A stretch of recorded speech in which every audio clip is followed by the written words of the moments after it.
What's up guys, Megalithical Gamer here, and today I'm going to be doing a long awaited video. I'm just going to say, disclaimer before this video starts, what I'm looking at right now, for some of you it might not look like that much, and for some of you it might look very overwhelming. I'm going to be completely honest, I don't remember exactly how to do this, so I'm going to try to the best of my ability. I'm going to explain the common sense of the logic that I use here, and just try my best to explain how I did this. So, hope you enjoy the video. Without further ado, let's start off with the cameras. So let's just say, for example, I want to go to 2A. So in game, I press that button. That button would send a signal to this teleporter. So one other important thing in doing this camera technique is the barrier. The barrier right here, what I'm talking about. This thing. So you're going to want this thing to activate right as you get, if this thing is activated already and you want to teleport to this thing, you won't, because it's just not possible. So when you enter this thing, you're going to want to set, what I usually do is I just set one trigger above, or one channel above, and so when I come into this, 46 will activate this. So you can see right here, it'll enable when receiving from 46. And you have to make it disable once you leave too. I'll get to that in a sec. So a key thing where I've messed up so many times was, let's call it the enable during phase. It's always going to start on gameplay only. So whenever you do these barriers, you always have to make sure that you switch it off. Because I remembered so many times I literally one time I spent like an hour trying to figure out what I was doing wrong, and lo and behold, this thing was just gameplay. So you have to switch to none, so your barrier will not go active until you go through this rift. Next, we're going to focus on these, perception triggers. So we're going to want, so this gets enabled when you go through the rift right here. So set that to the same thing right here. So when teleport to transmit in 46, what this is going to do when you teleport through is it's going to enable this. So remember, this is set to disabled right here. So when this gets enabled, I have a 5-second delay on it, so you only have 5 seconds in the camera. So after 5 seconds, this will kick into effect and teleport the player back to the office. There you go, guys. That is the tutorial for how to create a camera setup. Now let's get on to how to create these doors. So you want this thing. Let's see. I mean, the settings aren't all too important. You can really tweak it. Like if you want to hide that thing, just go into the settings and hide it. Wherever the setting is. Yeah, hide health bar, always. So now you'll never see that. And that's pretty much it. I mean, you just go through the settings and tweak what you need. Yeah, so this thing is going to be triggered by these two buttons. Now, the way we did it, we wanted to make it as close. We just put it in to one button area, and we hit it with a let's call it primitive shapes gallery. I'm pretty sure that's what I did, guys. Is I created a roundabout. So the close button I have right here transmits on channel 5, and it gets disabled when it hits 17. So it actually uses this middle in between trigger right here. That gets triggered when receiving from channel 5, and then it transmits on 16, and then 16 hits 17. So it has that time to trigger. So it has to send that signal before it disables itself. It's a bit confusing, but you basically just need to use about 3 triggers or so, just what I said. Create so that that button right there is going to send a trigger. It's going to hit that in between trigger, and then that one's going to hit 17, and 17 is going to disable that. So keep in mind, you're also going to want the other trigger. Let's just say right here, let me go back here.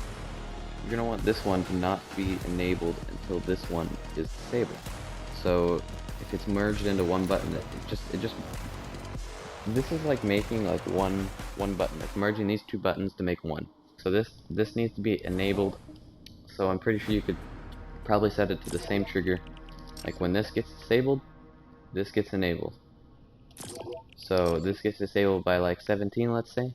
17 enables this one. So then you press this, and this will open it back up. So then just link the channels there, and that's literally your door device. Now the tricky part is the power, which I'm going to explain here. So the door thing that I told you, put that in and do everything like that, and then the real fun begins when you have to link those channels up to make some power. And this is pretty much what I did. So what you're going to want to do is you're going to want to link both of those when both of these doors are closed, like these things need to like the roundabout channel that I told you about, like channel 16 over here, we're gonna have to do that kind of thing. So I kind of actually made an easy representation right here, and this is going to be triggered when it's closed. Now this is going to send a trigger to here, and if you realize, both of these triggers are the same. Now this doesn't interfere with any of the doors, but they need to be the same so this can output to 1. So that's how I got this. That's how I got it to register to double the power when both were closed. That's the only way it's going to work. Okay guys, I looked at the triggers and I'm wrapping my head around this a bit more. So I was looking at this. Now this, guys, is how I pretty much did it. So this right here, these two things right here, control the power. This is 1 door closed power. This is 2 doors closed power. Now this was very, very tricky. I actually had to set up so many things to counter triggers going on. It was madness. It was absolute, like, I don't know how I did it. But let me try to explain this. So when this right here, when both of these channels, channel 2, that means both doors are closed when this happens. So channel 4 right here, channel 4 is gonna transmit every 2 triggers, and it'll reset if one of these doors opens again. So it'll sense when both doors are closed, and see, it triggers only when receiving from those channel 2 triggers. So when it's triggered, it'll transmit on channel 4. So that means both doors are closed. It's gonna transmit on this one. So I'm pretty sure for this one, let's look. This is gonna start when it's on channel 3, and let's go to channel 3. I'm pretty sure I know how this works now. Channel 3. Yeah, transmit every triggers 1, guys, and it's gonna transmit on channel 2, I think. Yep, trigger. See, guys, trigger when receiving from 2. So it only got 1 signal from this. So it didn't get 2, it got 1. So it activates when it gets 1 signal, and then this triggers this. Now let me explain something crucial when you're wanting to do like double door power.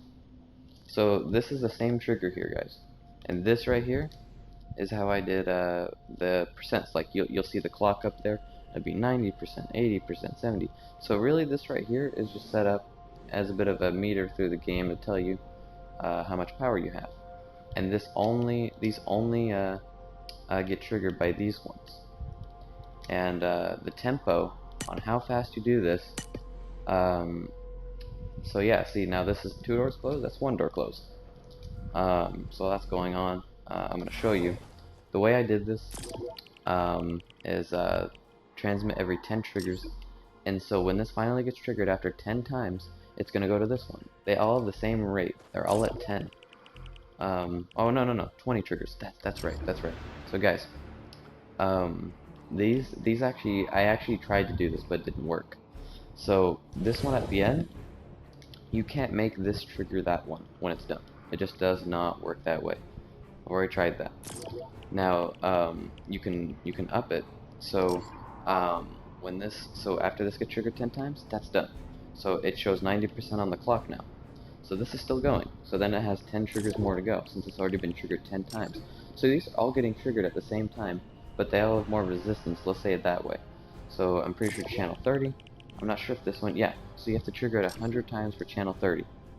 So yeah, so that's how that works right there, and that's how you distinguish the rate at how much you want your power to go. And the great thing about this is it's so easy to change.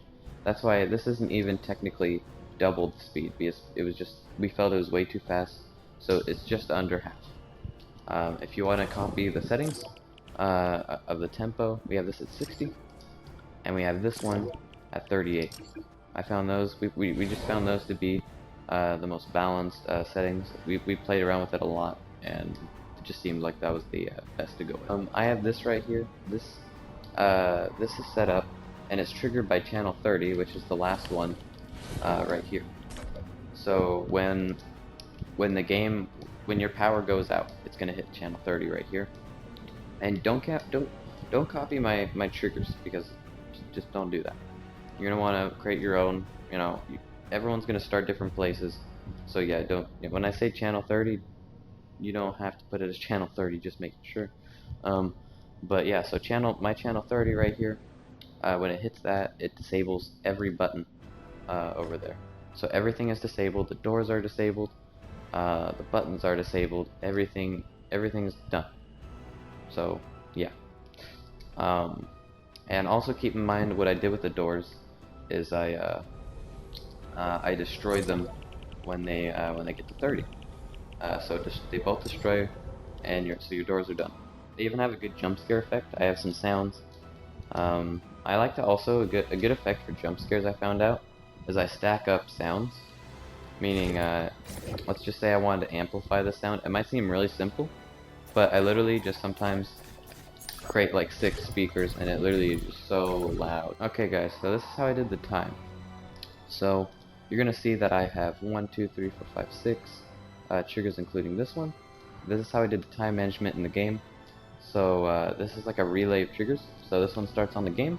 So make sure whenever you start your game, I personally have so many triggers that I just you don't want it to start exactly on a game if you're doing it like me. I did a pre-game thing, so you're obviously not going to want that enabled on game start. All these triggers right here link up to the billboards in here that show the player the progress in the game. So also just make sure all these billboards are out before you put them in like this, because it can be really bad, really painful. I think I had to do this like 2 times. It was so bad. Like, you're just playing the game and something doesn't work, and then you're like, okay, well, now I gotta delete this TV, and you gotta redo everything. Just make sure everything is working. What I recommend doing is make like a spawn pad or like teleport rift out here, and then start the game and just wash through the whole game and make sure everything's disappearing or appearing. Because that's a key element too. You're gonna want, like, when 3 AM appears, you're gonna want 2 AM to go away. You're gonna want everything to work. Well, without further ado, guys, that is the ending of my Five Nights at Freddy's triggers and camera tutorial, door tutorial, and power tutorial. So you definitely, I'm gonna tell you right now, you're not gonna get it first try, and if you do, congratulations. But it just really depends on how advanced you want to go. Like, this is the thing you gotta understand. If you can understand this tutorial, you can definitely make this. Okay? All you're gonna have to do is just work with it, and literally ask me a question in the comments. I'm not gonna guarantee you that I'm gonna know the answer, but I will try to help you. Yeah, thank you guys for watching. If you enjoyed the video, I would very much appreciate if you subscribed and liked the video. And thank you guys for also helping me reach my goal of 200 subscribers. I never thought that I would be over that. I mean, I just started this channel. I was stuck at 30 subscribers for like a year, and then I just you guys have just been awesome. So thank you guys for watching, and I will see you guys in the next video. Goodbye.